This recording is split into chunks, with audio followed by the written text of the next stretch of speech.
Dober dan, pozdravljeni na okrogli mizi v okviru Borštnikovega srečanja. Na oder bi najprej za uvod povabila umetniškega vodjo Borštnikovega srečanja, Aleša Novaka. Hvala lepa, ne bom stopil na oder, ker je že gneča. Se me vsi vidite. Dober dan, dobrodošli v Mariboru, dobrodošli na festivalu Borštnikovo srečanje. Veseli smo, da je vaš dogodek že drugič zapored del spremljevalnega programa festivala Borštnikovo srečanje. Lani, ko sva to idejo nekako skupaj s Tanjo, ki je ni, si zamislila, se nama je zdelo prima, da bi, dober dan, lepo zdrav, da bi ta vaša okrogla miza potekala tukaj. Upam, da bo postala tradicionalna, da boste naši gostje tudi v prihodnjih letih in moja srčna želja je, da ne samo to, da uspešno izvedete ta dogodek vsakokrat, ampak da se tudi udeležite kakšnih predstav in ostanete malo dlje, da vas urniki ne preženejo takoj nazaj v kraje, iz katerih prihajate. Danes ste prvi dogodek, pravzaprav ste uvod v osrednji del festivala Borštnikovo srečanje. Želim vam seveda uspešen potek tega dogodka, okrogli mize. Upam, da bo zanimivo. Jaz se vam moram opravičiti, ker se čez 15 minut začne prva gledališka predstava v sklopu festivala in hitim tukaj 200 metrov naprej na novi festivalski lokaciji v Vinagovi vinski kleti je predstava, ki prihaja iz Lutkovnega gledališča iz Ljubljane, 410 kilometrov in malo kasneje zvečer še predstava Ljubezen italijanskega gledališkega pesnika Pipa del Bona v stari dvorani Frana Žižka, kot se zdaj imenuje, tako da upam, da boste morda se nam pridružili tudi v nadaljevanju našega večera. Hvala lepa, uspešno delo vam želim in vse dobro.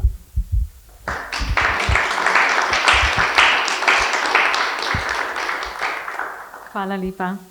Torej, kot je bilo že rečeno, to je druga okrogla miza, tokrat letos z naslovom O tvojem pojem po svoje, ki jo Društvo slovenskih književnih prevajalcev organizira skupaj z Borštnikovim srečanjem.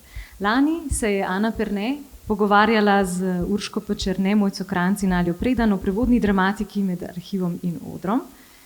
Govorile so torej o javnosti težko dostopnem korpusu prevedenih besedil in njihovem skritem življenju, skoraj da hiberniranju v gledaliških hišah, specializiranih knjižnicah in arhivih.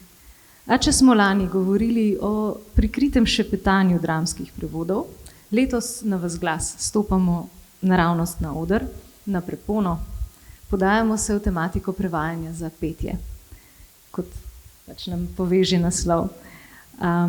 In v veliko čast mi je, da lahko ob sebi na odru pozdravim moje goste. Dušanka Zabukovec, naj vam najprej predstavim Dušanko Zabukovec.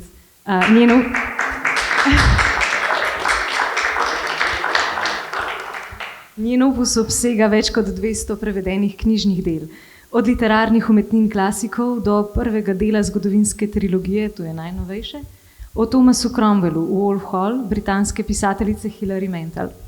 Prevaja iz angleščine, francoščine, italijanščine, hrvaščine in srbščine.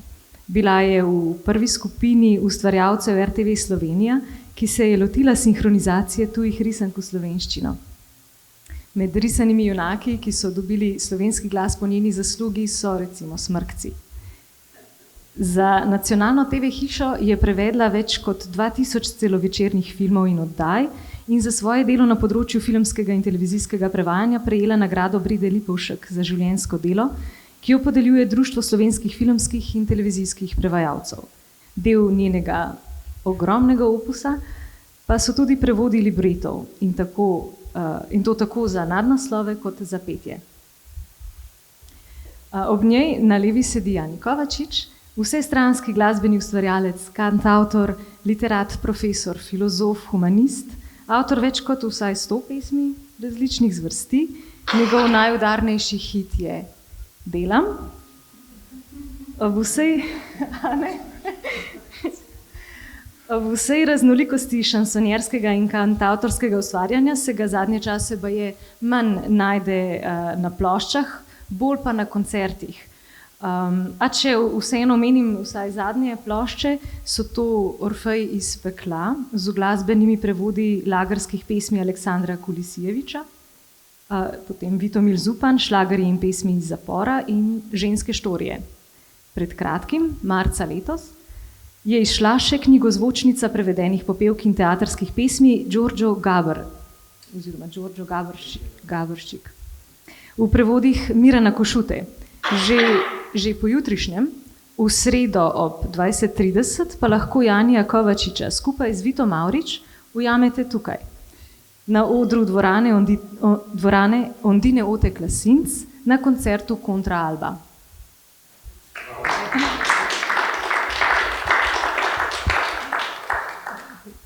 Ob njem na levi sedi Branko Završan, igralec, mojster giba, pevec, predavatelj na ljubljanski plesni akademiji, eden od ustanoviteljev in predsednik kranjskega igralskega filmskega festivala Kraft, ki se med 10. in 17. junijem odvija v Kranju.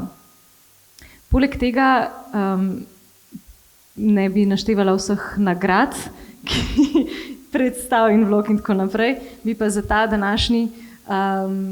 današnji dogodek omenila, da je Brane Završan tudi eden od Los Hermanos Muy Simpaticos, prepesnjevalec znanih zabavnih popevk ter prevajalec in izvajalec šansonov Žaka Brela. Poznamo ga po Senci tvojega psa.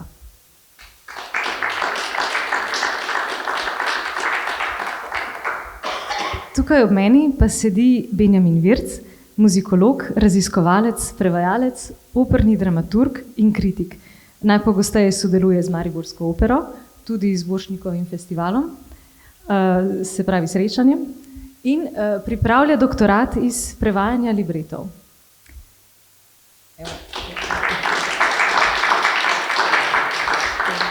Najlepša hvala vsem štirim. Dobrodošli tukaj z mano na odru in hvala, da ste se odzvali povabilu. Pri predstavah, ki temeljijo na neslovenskem izvirniku z glasbeno predlogo, večinoma naletimo na eno od dveh situacij. Besedilo je odpeto v prevodu v slovenščino ali pa je odpeto v izvirniku. Dogajanje na odru pa pospremijo nadnapisi v slovenščini. Preden se posvetimo prav prevajanju za petje, bi rada nekaj prostora namenila tudi to vrstnemu prevajanju, tudi takšni situaciji, ki je še posebej pogosto, seveda na gostovanjih, festivalih, pa tudi v operi, recimo.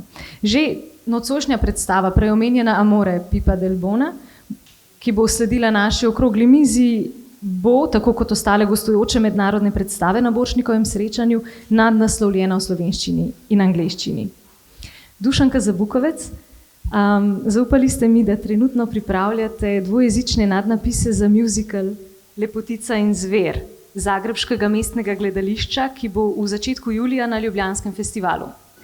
Musical je v hrvaščini, izvirnik v angleščini, zgodba je slovenskemu občinstvu znana. Blizu pa sta mu tudi oba jezika, hrvaščina in angleščina. Kakšne izzive, kakšne pasti prinaša takšno prevajalsko delo? Eto, deluje. Običajno sem prevajala tako, da ali je bilo recimo treba prevesti tujejezično besedilo v slovenščino ali kakršnokoli besedilo v slovenščino in angleščino.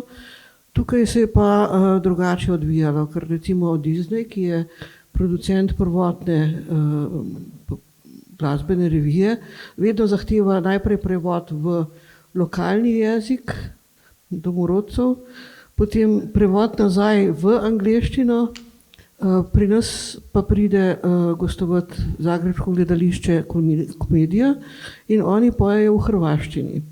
Skratka, imela sem angleško besedilo, imela sem hrvaško besedilo, obratno prevedeno hrvaško besedilo v angleščini in naloga, da naredim to prebavljivo v dvojezičnih napisih.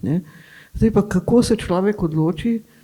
Jaz sem potem ugotovila, da je najbolj, da angleščino vzamem kot osnovo in potem prilagodim to nekako majčken hrvaškemu prevodu, ki se absolutno ni držal originala. Majčken po svoje vozim tam nekje vmes. Zdaj, prevod so dobili Hrvatje, komentarja ni bilo, vprašanj ni bilo in zdaj spet čakam na tisto adrenalinsko izkušnjo, ko bojo imeli predstavo, ker takrat itak ne moreš več nič narediti, kaj se bo dogajalo. Ne. Je pa res, da jaz od leta 2009 delam za festival. V tem času sem res imela že zelo pisane, tudi zelo adrenalinske izkušnje.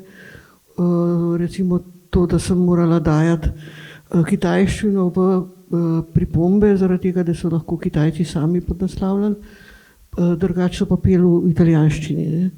Potem smo imeli enkrat Ruse, ker sem imela režiserko, ki je vedela vse najboljše in glede na to, da Rusi niso vajeni brati nadnapisov, podnapisov ali česarkoli, je zadnji dan, to se pravi dan predstave, hotela, da to skrajšamo, da je to čisto preveč besedila.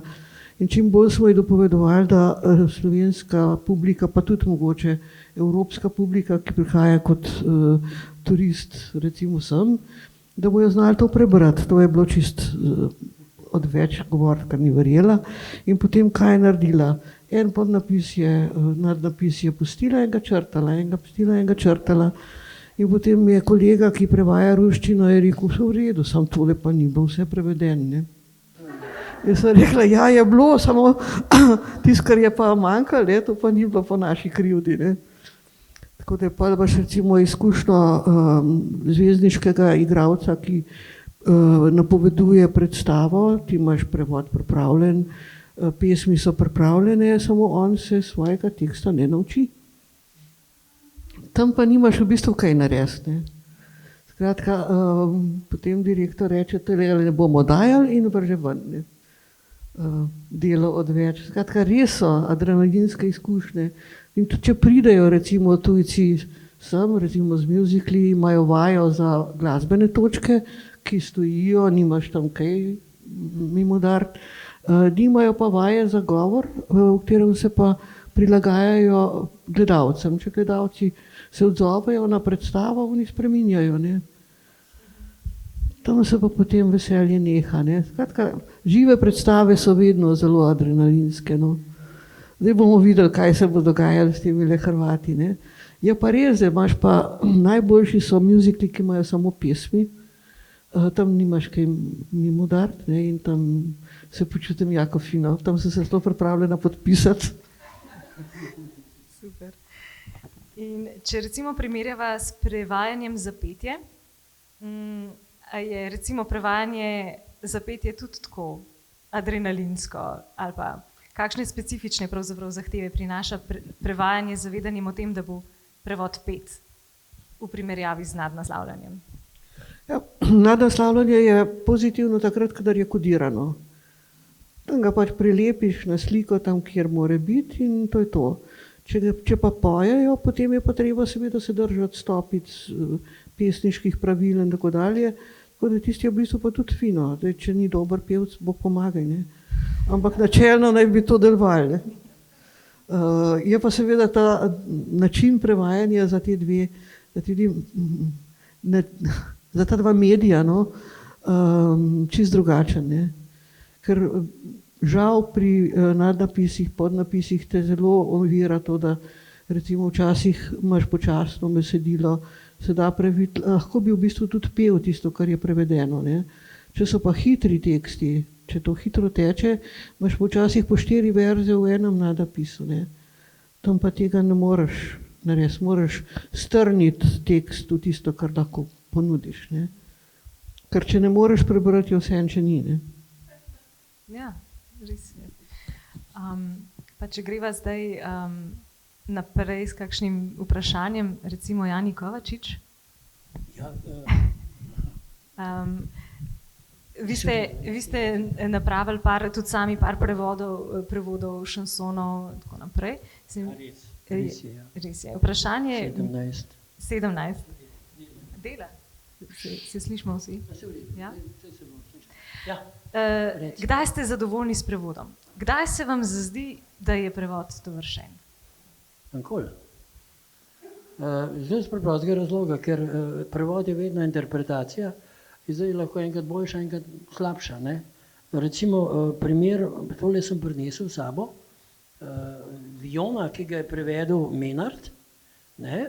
Če se spomnite, to je standard za večino kantavtorjev, da morajo tole začeti, vsi svetovni kantavtorji so začeli s tem, Brecht pa sploh je celo opero za 3 groše dejansko prepisal tekste iz Viona. Ampak in Menard je rekel, to je zelo zanimivo, ne?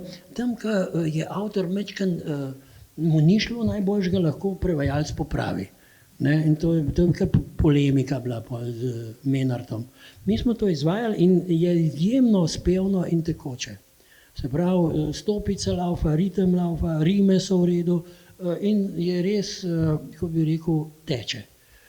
Za razliko od, če pa vzamem recimo prevodek Brechta, ki jih je naredil Erwin Fritz, tisti so pa dosti bolj trdi. Po eni strani si rečeš, dobro, francoščina ima mehkejši jezik, nemščina, pa se ti zdi dobro, da moče pa je duh jezika tukaj malo zajet. Tisti, to je pa zelo trdo in je tudi pri izvajanju, ne, te mečken, ker prejšnji, kako je ime, ki je prvo rundo prevedel opero za 3 groše? A niste na akademiji imeli, kaj je bil? Lahko, da ampak to že daleč. Ne, tisti prevodi prvi, ki so jih peli, ne, so mehkejši. No, če bi se malo pripravil. Ja. Tako da to je zelo različno. Drugače pa, da recimo, če pa čisto izkušnjo rečemo, od začetka, če se začne od začetka, ne, nekje, vse imamo te prevajanje, ne, imamo to težavo, ki se začne pri prevajanju, se to vsi tukaj veste, ne, da te stari antični teksti so teksti bili dejansko dolg, kratek zlog in to je ustvarjajo ritem. Ne, to. Potem imamo recimo velike tega, recimo guslarji so peli tako. In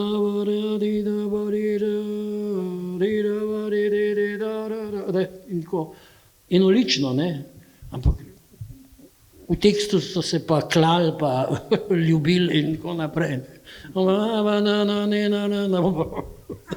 Mislim, zanimiva taka paralela, zakaj? In pa so se ljudje navadili in so poslušali. Ne? Danes imamo pa tako razgibano melodijo, da težko slišiš tekst. Ne? In je zelo težko, zato je pri šansonu običajno melodija ni ravno razgibana, kot se temu reče, in je dosti, ko bi rekel, enolična, ne, ampak ravno zaradi teksta se to ravno brane, je izvrstno to pri Brelu, ne, ker tam je pa interpretacija, ne, to je pa nadgradnja teksta. Ne. In ravno pri Brelu je ta nadgradnja teksta taka, da sploh ne rabiš teksta več. Tam je pa že tako, tako odigra, da vsi razumemo francoščino, ne, kar naenkrat. To je ta, bi rekel, kako lahko to vpliva. Po drugi strani bi pa rekel, da je ravno slovenščina je izjemno gibek jezik, bi rekel. Ker recimo za Prešerna velja, da je prevedel romanske oblike v slovenščino in jih je naredil tako, da gre nam domače. Ne? To pač geniji naredijo. Ne? Angleži tega ne znajo. Pa tudi tega sem je Shakespearea, pa Dylan Thomasa, pa tako naprej. Ne? To jim ne gre, ker ne morejo. Ne? Jezik ni, ali pa oni niso. Ne? In tukaj je pa ta razlika. Ne? In slovenščina je res, da zdaj pa treba biti, recimo, sem še to povedal, potem pa gremo naprej. Ne? Smo delali Toma Vejca, ki je bil zelo popularen takrat, ne? In so vsi rekli, ne, to se pa ne da. Ne, vsi se res ne da, ne? Dokler ne probaš. Ampak tam je pa tako raznoliko, ker je prosti vers, načeloma brez rim in potem kako zdaj to interpretirati. Na koncu rečeš, da je smisel pa občutek. Ne? In čist druge stvari poudarjaš, ne? Na drug način. Ne? Tako da bi predal besedo. No, pa če smo že omenili, recimo, že tudi Žaka Brela. Branko Završan, kdaj veste, recimo, da greste lahko s tem prevodom na oder? Kdaj se v teh besedah dobro počutite? Kdaj so te besede ne več samo Brel, tudi takrat, ko tečejo, prej pa ne. Prej je pa vedno rešpekt, distanca, strah, vesolja, ki so tle, mislim, smo eno globoko spoštovanje do Brela in še do koga. No. In seveda se že samo sebi sem se zdel in se še vedno zdim pretenciozen, da se takega tkiva sploh lotam, ker je to, kdo hudiča pa jaz sem.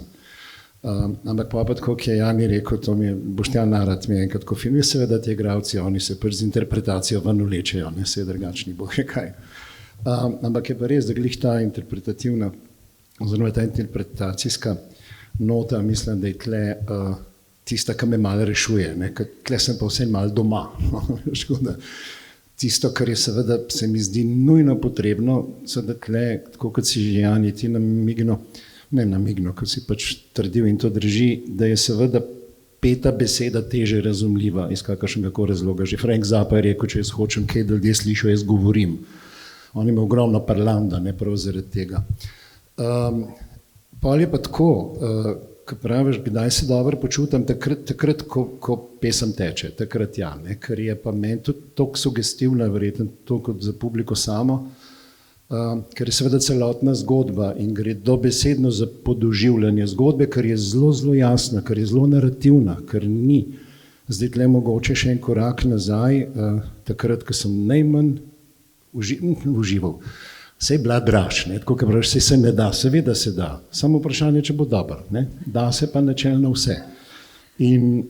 Ampak prav tisto, ki seveda tam je neka girlanda in ena zadeva, kaj sploh francoščina ne rabi glagola, mi imamo nič razumeli, ne, kako bom, taka lepa slika, oziroma tak lep, konkretno, no, če pri starcih je, on reče, starci se ne gibajo se več, ne grejo nekam, in potem sem tako, v 3 vrsticah pokaže njihov svet, ne, in prav du lit à la fenêtre, du lit au fauteuil, et puis du lit au lit, ne, konkretno, direktno je samo du lit à la fenêtre, od postelje do stola, ne, du lit à la fenêtre, pa sem tako tudi prevedel, saj res, ja. Sam konc je bil malo drugačen, no, ampak in je tudi potem šlo, ne, tle sem bil kar zadovoljen, kam je to ratalo, ne, kako pa že v slovenski, du lit à la fenêtre, ne, od postelje do, zdaj pa že ne vem več, kako je po slovenski, ne, sem se pa malo zamet, du lit à la fenêtre, du lit à la fenêtre, pa nas je pa od postelje do...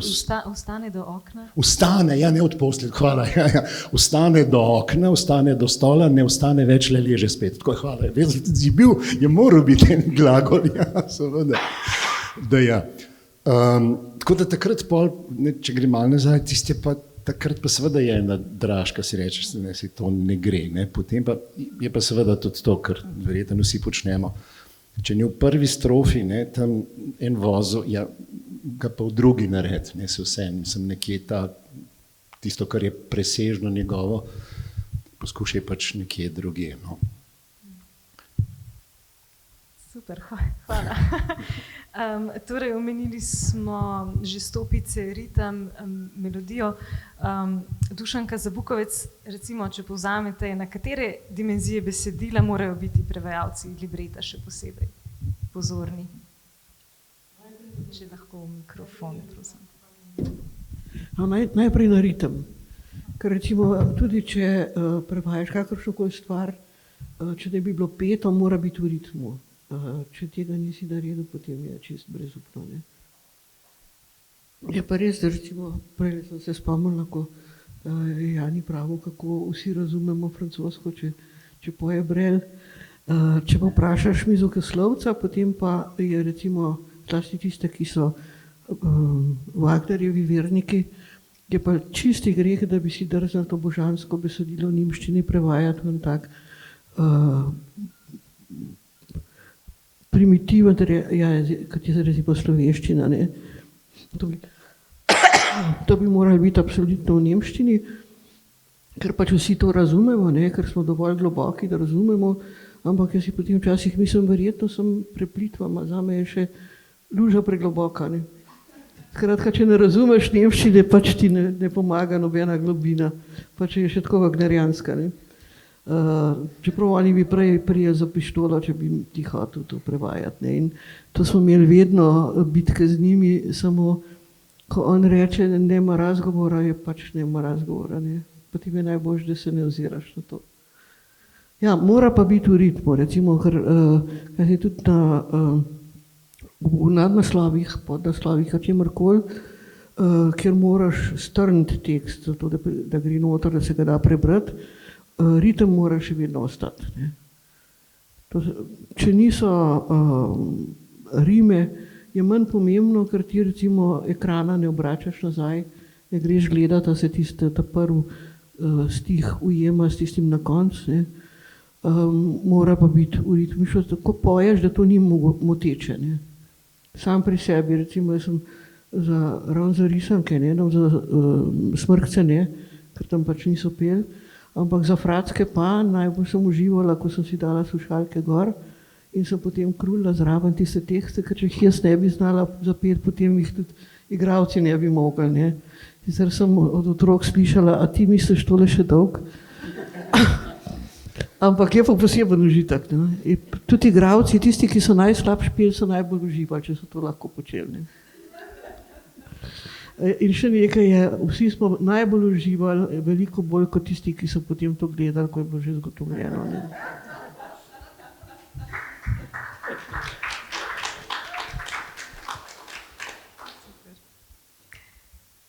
Benjamin Virc, videla sem vas, prikimavali ste že na par iztočnic. Imate kakšen dopolnitev? Kakšno dopolnitev? Komentar. Ja, v bistvu bi se kar strinjal vsemi sogovorniki. Ne? V bistvu mislim, jaz prihajam sicer iz ene druge perspektive, k svojem delu oziroma tudi pri raziskovanju. Skušam odgovoriti na eno temeljno vprašanje, kaj pravzaprav pomeni peti, ne? Neko besedilo. Se pravi, v bistvu grem zelo globoko do samih temeljev vokala. Tudi recimo, kot je gospod Dušanka povedala zelo lepo, ne, da je v bistvu ritem nekako osnova. Ne? Mislim, za ritem nekako splošno velja, da je nekako praprvina glasbe oziroma tisto, kar se najprej zgodi. Tudi recimo vemo, da nekje poudarjeno, nepoudarjeno, kakorkoli. To je pač ta neka osnovna distinkcija, na kateri potem nekako gradimo. Ampak mene v bistvu potem tudi zanima bolj to vprašanje, ali je to besedilo nekako dobro ozvočeno samo po sebi, ne? S tem nekim zlogom, s to besedo, ker v bistvu namreč tudi beseda ima neko poetično razsežnost sama po sebi. In seveda tudi širši, ko je ta tekst oziroma širše, ko so dimenzije nekega sporočila, do kompleksnejših v bistvu tudi rezultatov lahko pridemo. Ne? In nekako, da v bistvu nekako zajameš bistvo, recimo tudi, ko sem proučeval, kaj so drugi, recimo prevodoslovci počeli, ko so prevajali recimo tudi popevke, znanje, recimo en tak pentatlonski princip, ne, Petra Lowa. Mislim, da je to avstralski prevodoslovec, ki je nekako uveljavil ta princip petih nekako načel oziroma pač pet načel, ki jih je treba upoštevati.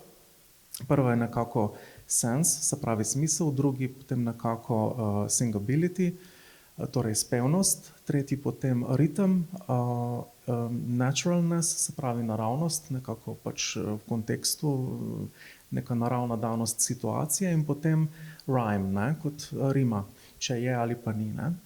Jaz recimo, ko sem imel en tak izziv prevajanje Wagnerjevega libreta Rensko zlato, v bistvu je šlo za književni prevod, ne.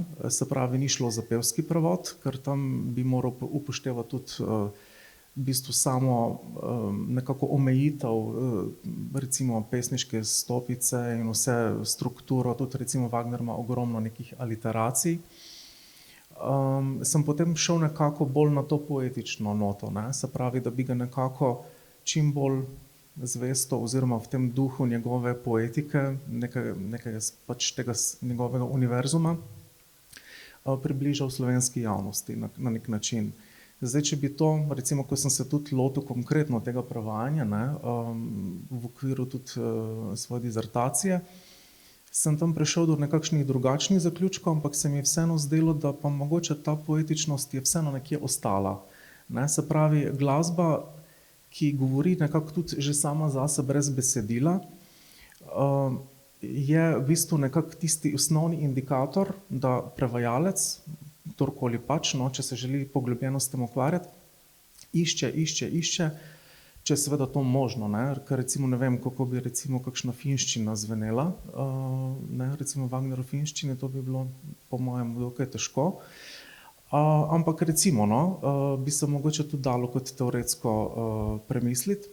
Ampak recimo slovenščina, ki je tudi recimo gospod Jani prej povedal, je zelo res v tem oziru zelo gibek, prožen jezik, ki omogoča številne akrobacije. Ne? In tle recimo lahko najdemo, ne vem, neko vrstico, ki se nam mogoče na začetku ne ujema, ampak potem nekako tretja, četrta raven oziroma obrat pa potem nekako, se pa že izide. Ne? Tako da je važno predvsem po mojem pri prevajanju, ko gre res za peto besedilo, za neko za emfatično dimenzijo. Se pravi to, da res, kot so prej sogovorniki tudi rekli, da gre za neko energijo, ne, na odru, da v bistvu zajameš lahko tudi z eno samo besedo, ne, cel svet, ne, na nek način.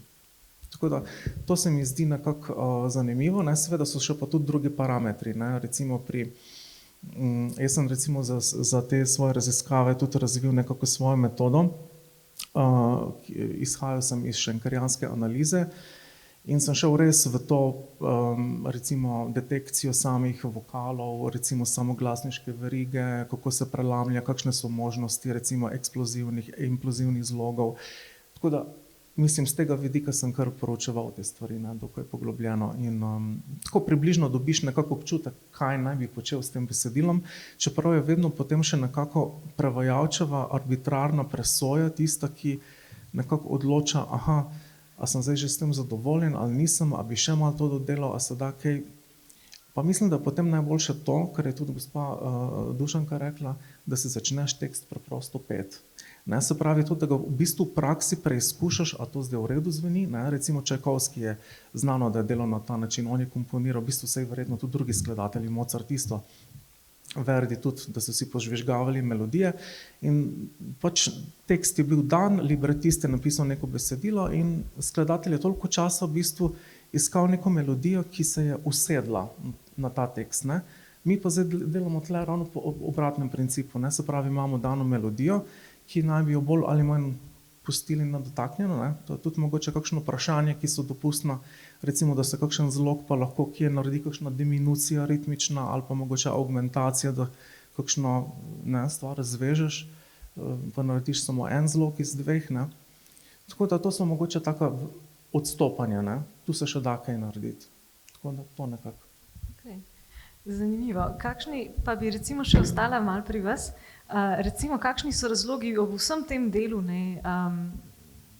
raziskovanja besedila, potem z delom prevoda in tako, kakšni so potem razlogi, da se operni režiserka kljub samo ne odloči za prevod, ki ga recimo že imamo, ene obstoječe opere ali pa že tudi prevod, ki je že, ne vem, ki že recimo odgovarja na ta načela. Kakšni so razlogi, da se ga vseeno ne vzame?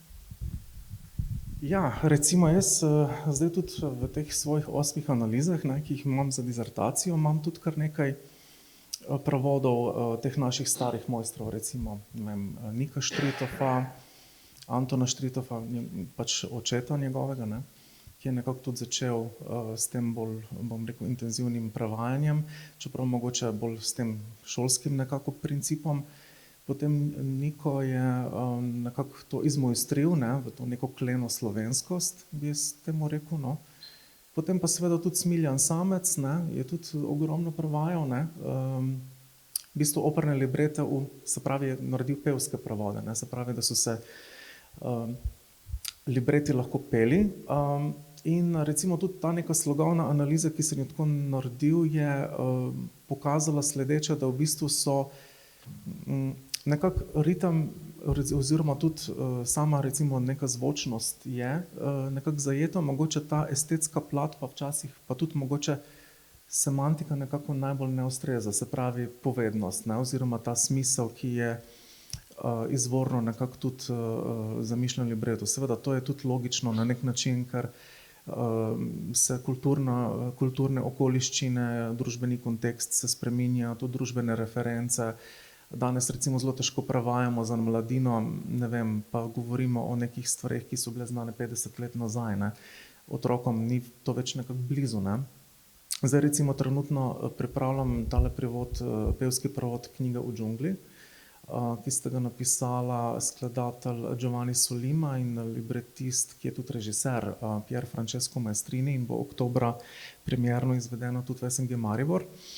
In recimo tle je bil en tak zanimiv izziv, ker je v bistvu ta tekst bil nekako že zakodiran tudi z vizualno interakcijo dogajanja pač na odru in sicer konkretno v podobi risanke, ne. Se pravi, pevac, ki je zamaskiran, ki ima kostum, poje neko besedilo, ki se seveda lahko tudi projicira na pač v obliki nadnapisov, in je potem nekako še interakcija z nekim namišljenim karakterjem oziroma z neko osebo na tem risanem filmu. In je v bistvu nekako, bi rekli, no, pač neka normalna situacija, nek dialog, ne, dinamičen dialog, ampak v bistvu gre pa tudi na nek način za to vizualno stimulacijo, ne, da recimo gre pač za ta kontekst, ne vem, da se nagovarja mogoče nekako bolj mlado občinstvo s tem. Po drugi strani je pa ta pevac, ki je na risanki, ne, je skrit za odrom, ne, in v bistvu mora ravno tako dobro ozvočiti, ne, mislim, to besedilo, ki pa tudi ni enostavno. In pa recimo je pa seveda tudi ta stvar, da recimo zdaj, če ostanem še mogoče malo pri tej zvrsti otroških oper oziroma na splošno za mladino, tam tudi recimo, kot je prej gospod Jani povedal, ne, so tudi recimo take stvari, da besedilo oziroma melodija sama po sebi mogoče ni toliko razgibana, ne, zato mora biti tudi besedilo zelo jasno, ne, razumljivo, da v bistvu tudi najmlajši poslušalec lahko na nek način razume, kaj se dogaja na odru in obenem tudi nekako uživa v tem, da v bistvu ko razume, ne, seveda, če nečesa ne razumemo, to nekako ni dobra popotnica za spremljanje predstave, ne, tudi, ne vem, navsezadnje gre za otroke, ki še niti ne znajo brati, ne, tako da in v bistvu v tem primeru nadnapisi tudi ne bi kaj dosti pomagali, ne. Tako da v bistvu za te stvari nekako, da skuša prevajalec recimo čim več stvari, tudi magari, ne vem, če režiser reče, jaz se pač s to verzijo prevoda ne strinjam, gre za nekak proces, mogoče tudi v okviru glasbenega študija, za neko modernizacijo besedila, ne, lahko se to besedilo recimo posodobi parcialno, se pravi, da se izvzamejo kakšni konteksti, da se nadomesti provod, določeni pasusi z drugimi, ne, ki pač mogoče zvenijo preveč arhaično ali pa zvenijo preveč okostenelo ali pa mogoče tudi vokalno nespretno, ne. Tako da se da marsikaj narediti, no. Zdaj v bistvu, ker pa smo res še v času tega režiserjevega gledališča, ne, se pravi, da je režiser nekako alfa in omega, pa reče, no, zdaj pa bomo tako, ne, pa udari po mizi, ne, je res včasih težko, no. Mislim, prevajalec seveda lahko prispeva kaj, ampak vedno je pa tisto, okej, to bomo tako naredili, ne, ampak zdaj se pa na eni strani tudi veselim tega študija, ker ne vem, ker je italijanski režiser in mogoče ga bom pa lahko vrgel nekako finto, no. Mislim, da bom rekel, pač to zveni tako, no, zdaj pa, ne vem. Držimo pesti. Ja, bomo videli, no. Sicer bi, koga v publiki mogoče zanima podrobnejša teorija, bi vas opozorila na članek z naslovom, se pravi članek Benjamina Virca, z naslovom Intersemioza libreta in glasbe, načrt analize multimodalnih mehanizmov v glasbeno-gledaliških delih, ki je izšel leta 2021 v Muzikološkem zborniku in je dostopen na spletu. Zdaj pa bi povabila Branka Završana za mogoče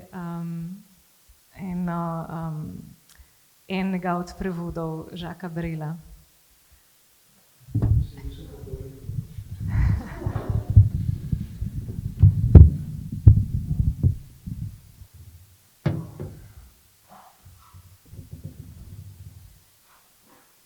Tole je zelo ekskluzivno, vam lahko kar povem. Zato, ker nam bo postregel z enim šansonom, ki ga ni na senci tvojega psa. Tako sva bila dogovorjena. No. Ni. Drugo je to, da jaz imam take angele varuhe okrog mene, kadar se tale brel izvaja, da je to čista blasfemija. Mislim, da bo zdaj stlele neki brenkov, ampak dejte v glavnem tekst poslušati. No. Mislim, da je tisti najvažnejši. Zato smo tukaj. Pa še treba vam tako, da če se bo pa ustavili, bomo šli pa nazaj, pa še enkrat naprej. Je pa res, mogoče samo še eno repliko, če se smem dovoliti, seveda sem si jo že vzel. Je res, da vse ostale pesmi, komadi, šansoni so zelo korekten in točen prevod. Ne? In ni nobenih laži ali pa kakšnih posploševanj, razen če se je to hotelo ali pa če se je pripetilo kje, ker je tudi en tak, se glede zdaj vmes, ko smo se pogovarjali, gre kot celko v asociaciji zraven, kaj se pravzaprav zgodi, ko hočeš, nočeš. Za tega Brela, mislim, da je Lukan pisal kritiko, češ kako je predstavljen v naš prostor, pa da je to nekaj avtobiografskega, pa tak, ne. Pa ni, zato ker Brel je pač tako spretno univerzalen, da mislim, da je to tisto, kar pogojuje, ampak je pa res, da recimo ena, ko poje on o svoji vojski, ki je šel pač tja, ne, in tam je to osvivan, to je tisti sledeči, se niti ne sliši in iz tega najlažje sledeči, ne, in seveda smo takoj v jugi in je JNA in gor dol, in pol pa še, ki je nastrop, tam en vers je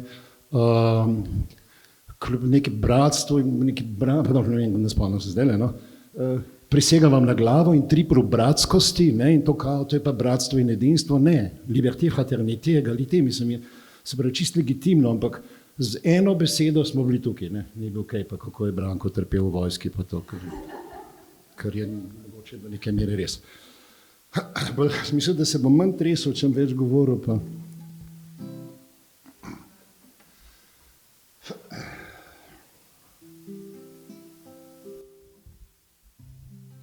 Kjer burja se medi in v krajno zaorje, tako da kras čez rob sebe pahne v morje, ki soli nam koščke zgodovine, a nam spet in spet za horizont izgine, pa vsega je dovolj, da mu srce plimuje, ko poje s severa,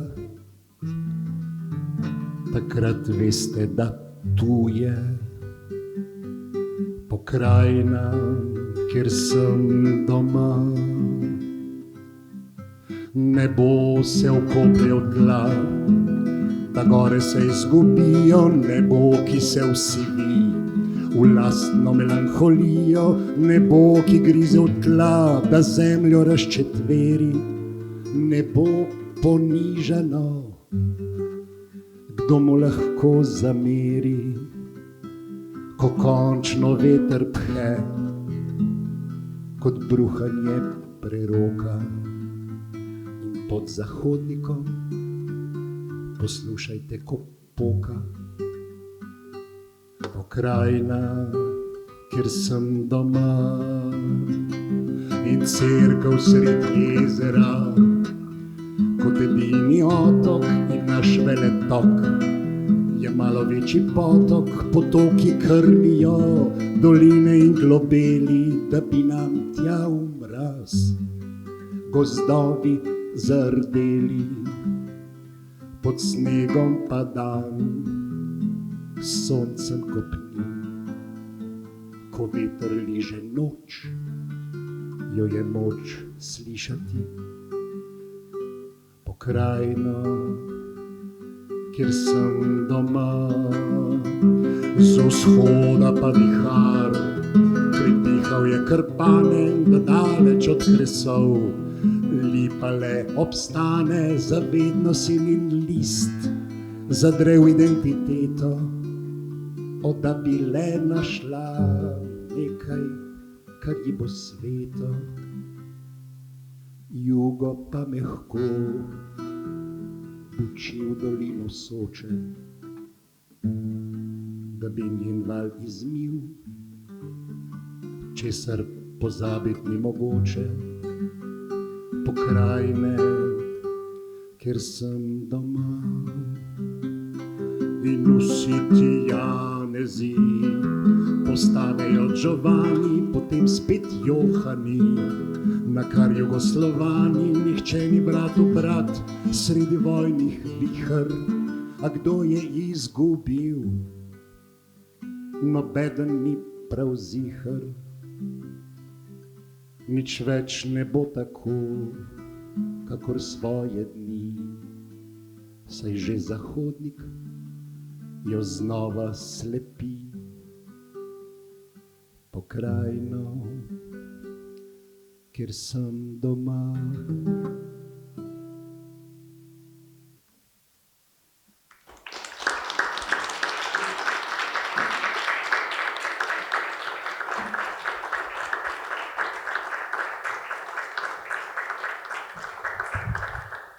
No, to sem v bistvu prihotel reči, pa nisem prišel do tega.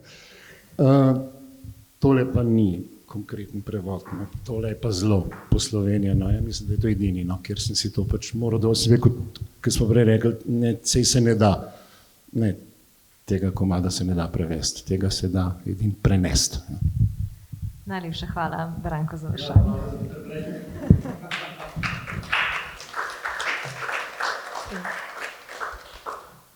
Vse to je zelo zanimivo, kje vse je, kje bi konec koncev lahko potegnili mejo, kaj je prevod, kaj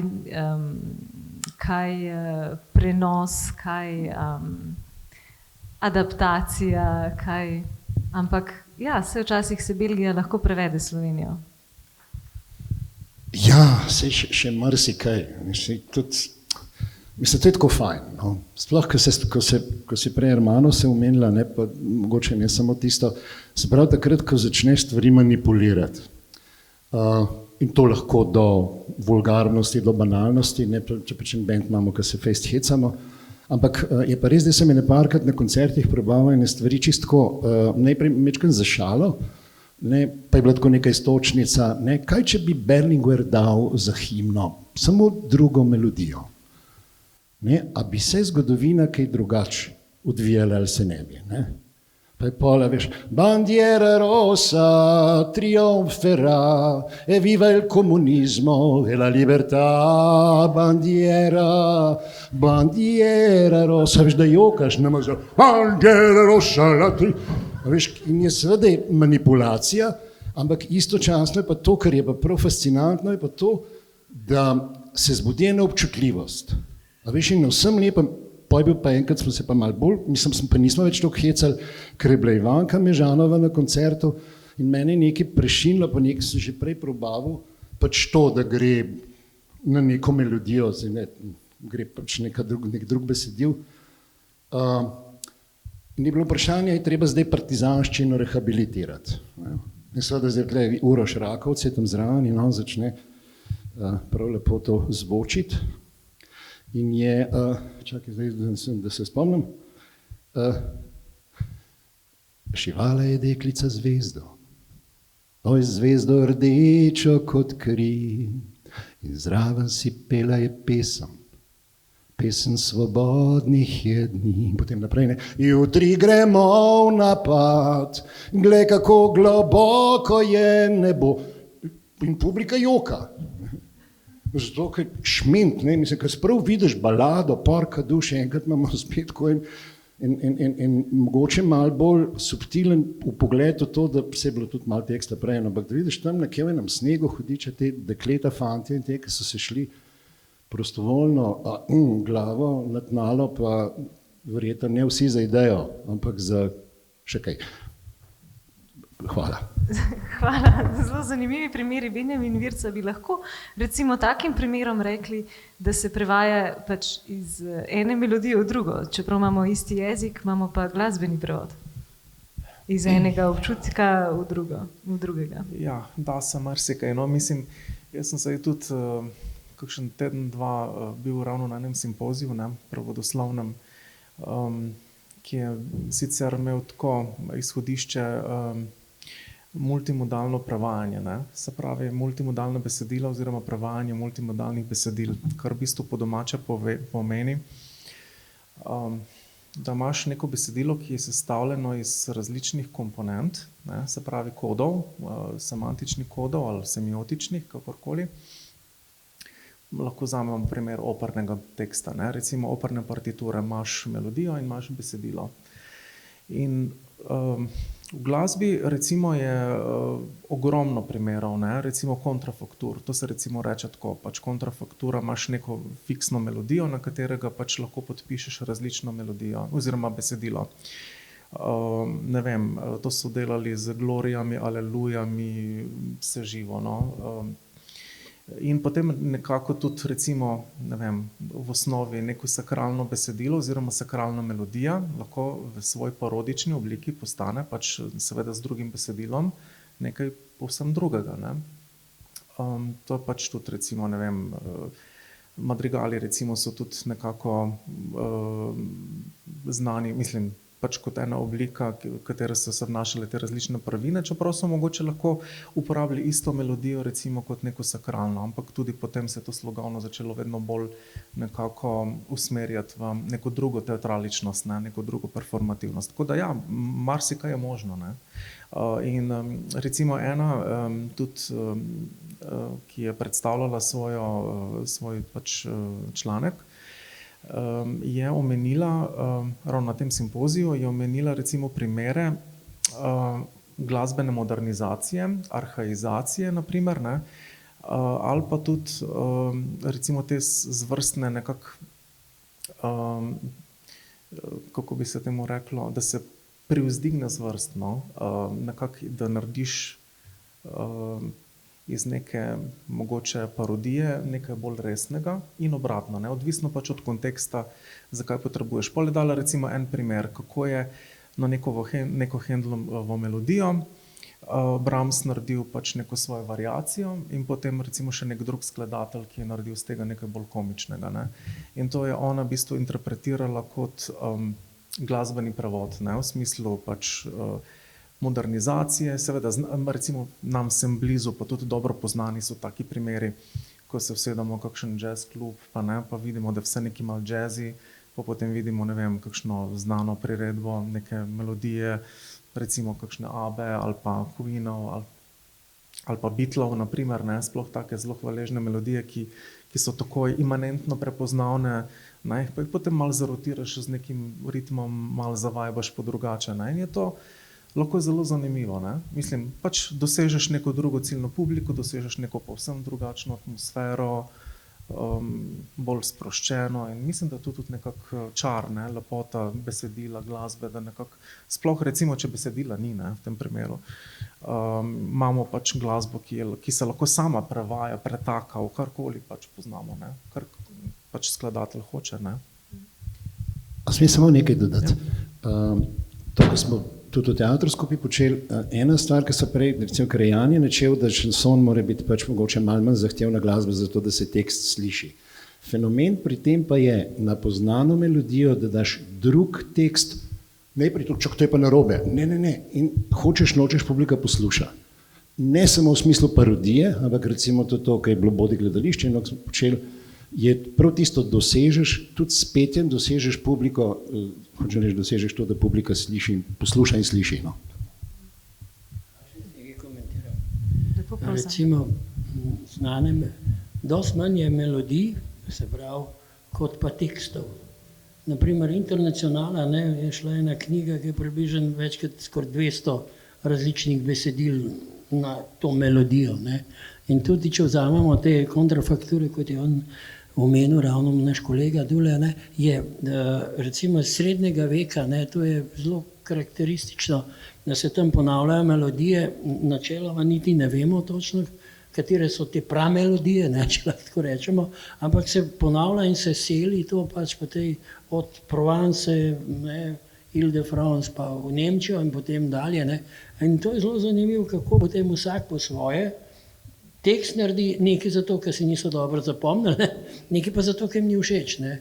In potem se temu prilagaja. In če danes pogledate, recimo, zdaj, ko smo imeli tele kolesarske štrajke, ne, je recimo name padlo to in na Rozo, ne, da so si mogli na nekaj izmišljati na znane melodije nov tekst. Ne. In zakaj? Zato, ker je melodija neka konvencija, na katero daš besedilo, ki je aktualno. In to se veže manj dela in tako, da melodije preživijo dosti dalj časa, kot pa besedila. Ne? Se pravi, dolgoživi jezik glasbe, ki ga prevajamo vsak svoje jezike. To. Zdaj pa, zdaj vas pa v bistvu se iz tega splošnega dela čisto eno konkretno vprašanje, mogoče eno tako. Vsem štirim, če lahko z nami delite kakšen najtrši oreh, ki ste ga strli, pa na katerega ste najbolj ponosni, ali pa kakšen vratolomen skok, ki vam je prav dobro uspel.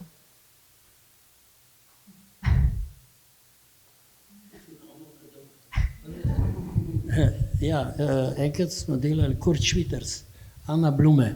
To je eno znamenitih teh dadaističnih izmov raznih. Ne. Kurt Schwitters je sploh en izmed švicarskih, to se pravi, en začetnikov vsega tega in tudi stalno je bil zraven. No in njegova najbolj znana pesem je Anna Blume. In to so rekli, da se ne da prevesti. In potem so z eno, pač nisem tako vešč nemščine, se kdaj, da ne bi kakšen pomen, ne. Pa sem prebral par teh študij o tem, ne. In pa sem to naredil, ne. Pa sem jaz tega naredil samospev, ne, s klavirjem, ne, tako. In je bilo prav zabaven, ne. Hočem reči, da to je bil kar tak poskus, ki je na srečo uspel. O neuspehih pa raj ne bi. Bravo, ker to je res vprašanje za vse štiri.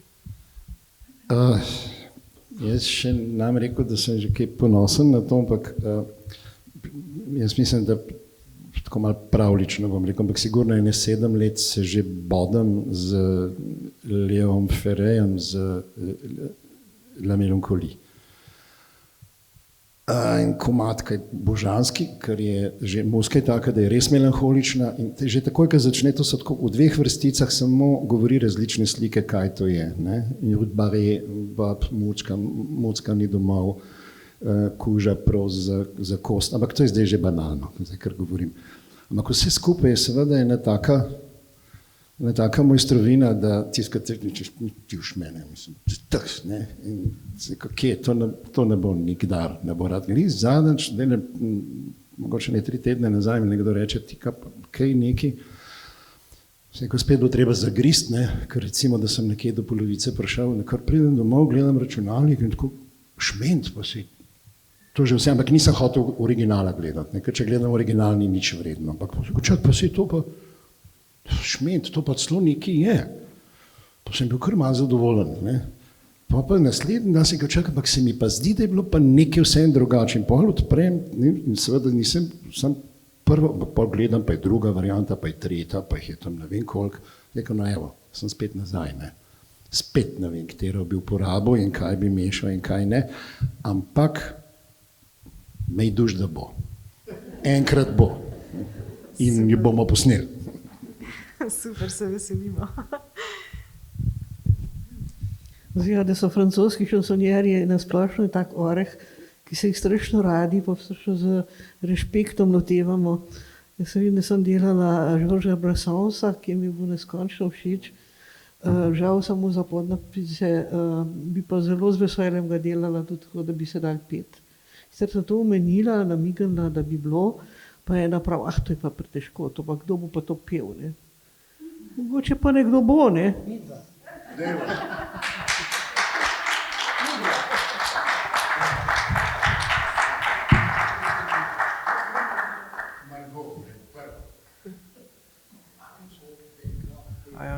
jaz ne bi kaj še govoril o kakšnih posebnih uspehih, no. Si pa mogoče res želim narediti en pevski prevod tega Wagnerjevega Ring Cycla, ne, kako se reče, to lepo po naše, oziroma Nibelungov prsta, no. To bi mogoče res si dal kot eno nalogo, da prevedem, tako da bo pevsko v slovenščini.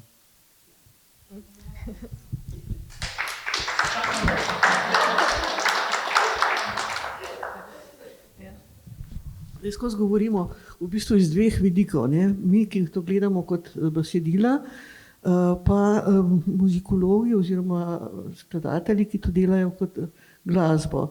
In zdaj, če gledaš, recimo, mi a priori, ko pa naslavljaš, ko karkoli delaš s tem besedilom na glasbo, rabiš razumeti to, kar delaš, ne? Enkrat je tehnik rekel, ja, pa kako pa veš, kam pa dati pod napis? Jaz sem rekla, se ga spišem. Ja, pa moraš razumeti, ja, pomaga.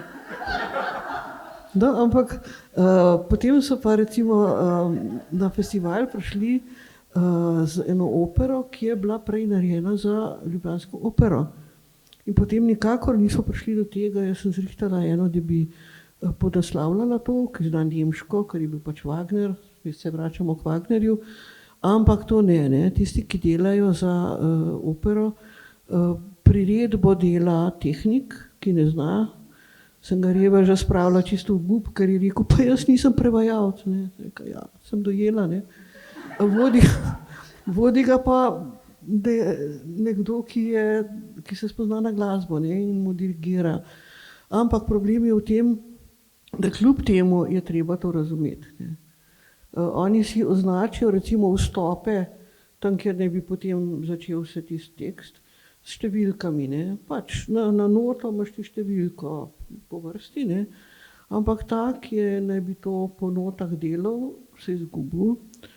In potem je ugasnil računalnik in je rekel, da se je računalnik pokvaril.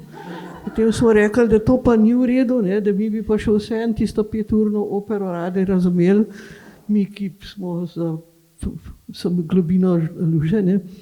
In potem so ga šli iskati in je spet še enkrat začel, skratka, 3-krat se je izgubil, revež. Se lahko predstavljate, kako sem se jaz počutila, ker sem se toliko namatrala s tem tekstom, ne. Ja, pomaga, če razumeš, no. Verjamem. Pa čisto kratko anekdoto. V 80-ih romunski Hamlet, srednja dvorana Cankarjevega doma. In oni gor govorijo in je bil simultani prevod, ne. Slušalke smo imeli tam, ta tretja kabinca se je svetla, simultani prevod, oni govorijo, no, daj, utihni, Hamlet, kaj mi obračaš, ne, to. Pa oni še kar govorijo, pa kar tih, na kar vsake tok časa, to so zdaj neki romunski arhaizmi, to se ne da prevesti. Čez 4 ure smo vsi gledali samo še kabino gor. In je bil res nek gospod z enimi zelo ostrimi ukviri z očali, ampak tudi če je sedel, se je toliko majal, da je tole plav tistega mikrofona. To je eden bolj genialnih prevodov.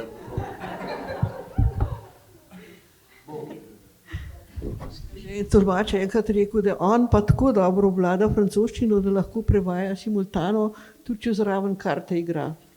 In seveda, firbac kot sem, sem hotela vedeti, kako to izgleda. No, lahko mi verjamete, ne more. Verjamemo.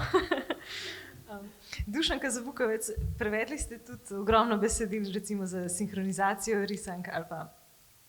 In zdaj imam to vprašanje, a je med prevajanjem za sinhronizacijo in prevajanjem za petje kakšna podobnost, kakšna razlika?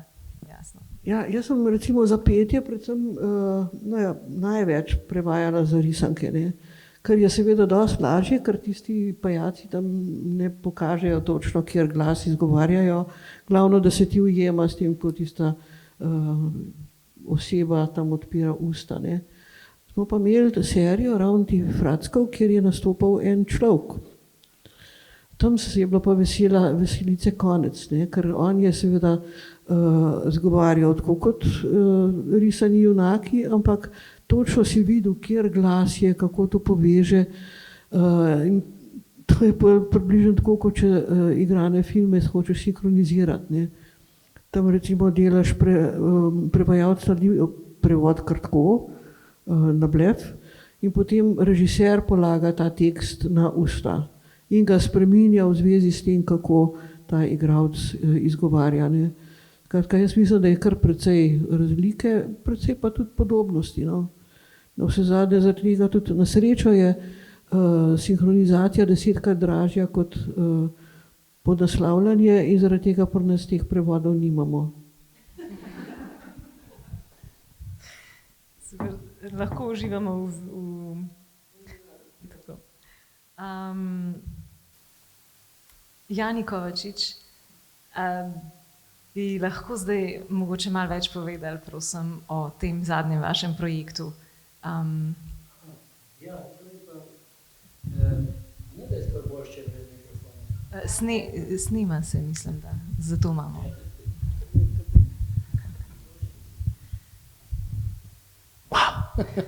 Kecam se. Veste, to vse ojača, ne, to smo... Ja, veš kaj, tu je pa prevedel Miran Košuta in sicer tu je zanimivo, ker je italijanščina, Italijani so pa zelo interesantni, ker oni so se tako nažrli teh rim na konc, ne, da imajo samo še aliteracije ali pa samo ritmično še. Ne. In ravno Đorđo Gaber, ki je oče mu je slovenskega naroda sin, je zanimiv ravno v tem, ker je ena zanimiva zgodovina italijanske glasbe, po drugi strani so pa te prevodi seveda poskušajo zajeti to italijanski štimung in občutje, a hkrati, kaj naj to zdaj pove nam, ne? Saj to je klasičen dilema vsakega prevajalca, ne? Koliko daleč, koliko moderno je, recimo, če pogledamo Sovretove prevode, ne? Ki so res mojsterske, slovenščina, arhaična sicer, ampak izjemno polna, lepa, poeno skoraj, ne. In zdaj kaj, ne, kako zdaj moderno, ne, bomo zdaj samo ful pa kul govorili, ne, pa šit, pa da bomo tako kot moji dijaki, ali bomo kaj več povedali, ne. In ravno tu se vidi, kako je, tudi za nas je to zanimivo, ker Italijani so šli čez vso to kalvarijo, levo, desno, krščanska demokracija in tako naprej so šli pred nami in zdaj vidimo, da pa mi to ponavljamo za Italijani vse, ne, tako, ne. In tudi z istimi rezultati, ne, mislim žal. Tako da, ne, ampak kakorkoli že, no, skratka, on je pa prevajal na zlog, kot je rekel, ne.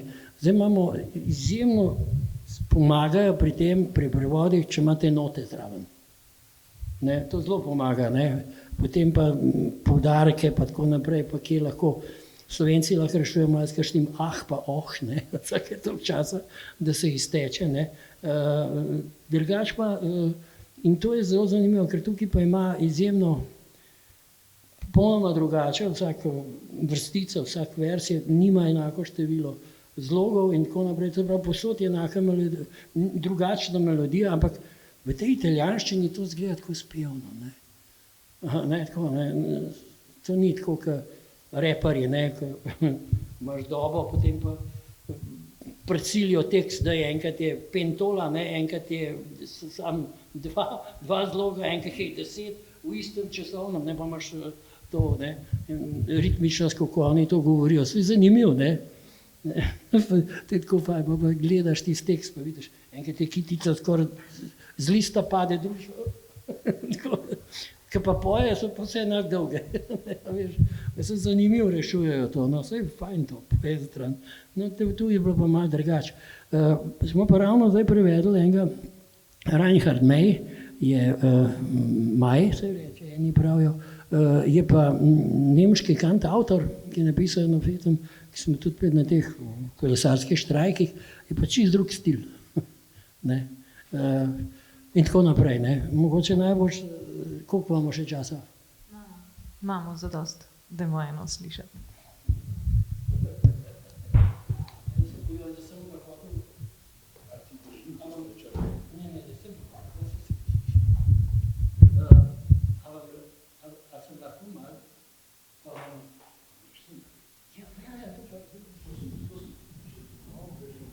Še,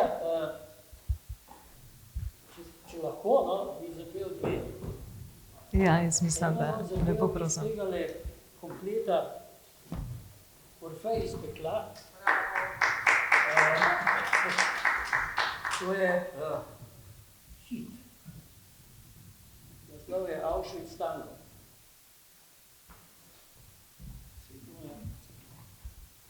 Ni smešen, ne? Ampak, gledajte, ravno to je tisto, ne? Ravno te so vse te melodije, ki so jih imeli, so bile znane šlagerji. Ne?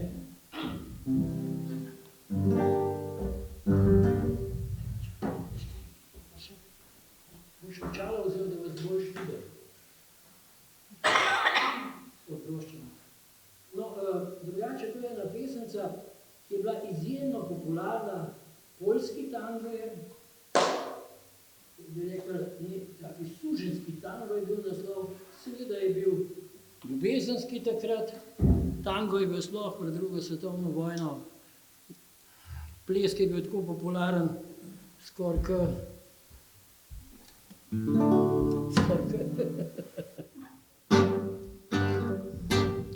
Plesali smo tango, foxtrotna melodije, smo peli pesmi nežne za ljubav.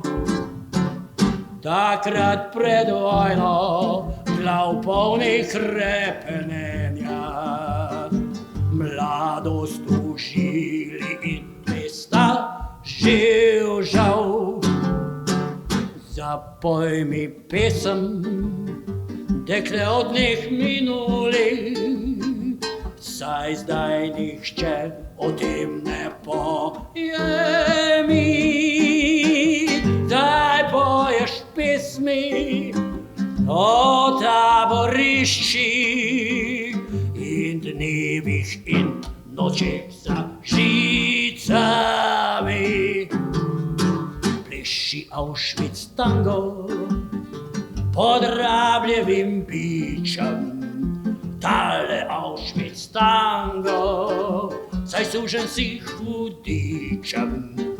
Pod noži bajoneti, požvinjenih stražarjev, veš, da svoboda kliče, da reši nas grobarjev.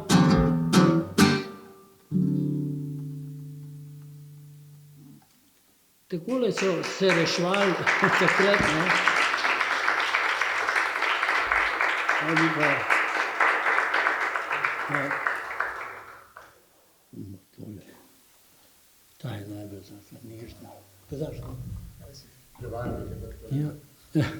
To je pa še eno od Gabra, ne, pa sem pa jaz, ne, svoje. No, to je pa čist drug žanr. Tam je šlo za to, da se dvigne duha, da se malo ponorčujejo. Melodije so bile, kot smo rekli, šlagerji odprej. Ne? To je pa pesem Ne učite otroke, non insegnate bambini. Gabra, kot sem že prej povedal, sem vse povedal njemu.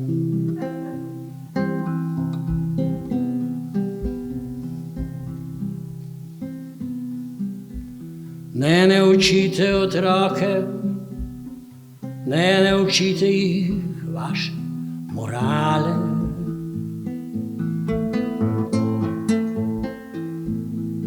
Njene kaplje jim bolne lahko škodovale.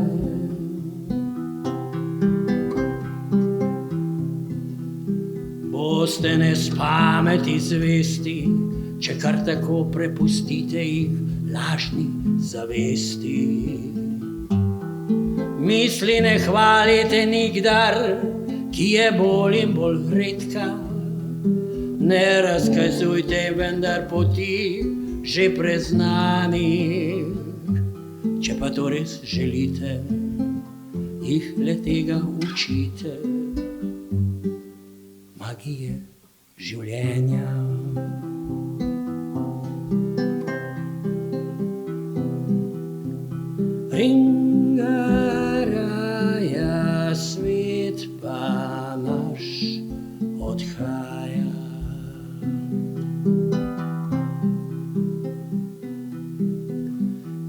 učite otroke, družbenih utvarjev ne pluskajte valov. V njihov prihodnik ne trpajte starih idealov. Varne jim bodo le ure, ko ločeni bodo od naše kulture. Ne povzdigujte talenta, ki ga bolj in bolj manjka. Ne učite jih plesa, teatra, kitare. Če pa to res želite, jim povejte za sanje in za upe prastare.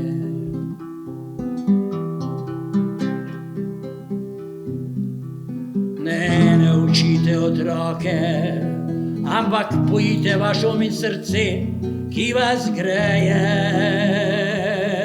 Vedno bodite jim blizu, verujte, samo ljubezni ostalo ne šteje.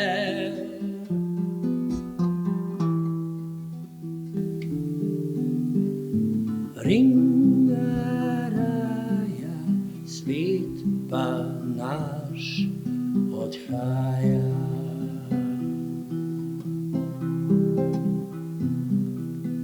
Giro, giro tondo, cambia il mondo.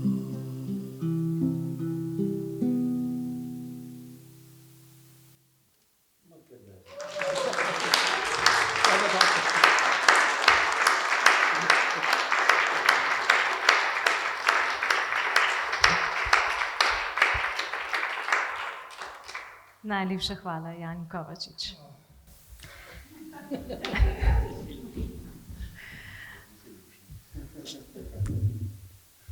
Torej se mi je zazdel tako en tak lep zaključek pravzaprav.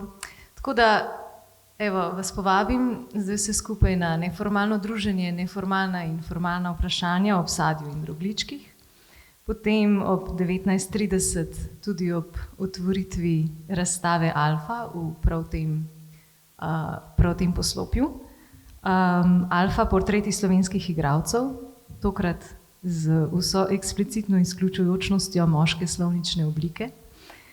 Razstava torej čudovitih portretov moških, ki jim očitno ni morda, recimo, še nihče povedal, da je ob vsej brutalnosti in živi sili moškega telesa tisto najslajše vendarle nežnost. Ob 20:30 predstava Amore, Pipa del Bona v dvorani Frana Žižka, SNG Maribor, s slovenskimi in angleškimi nadnapisi. Hvala za pozornost in ob letu Osorej.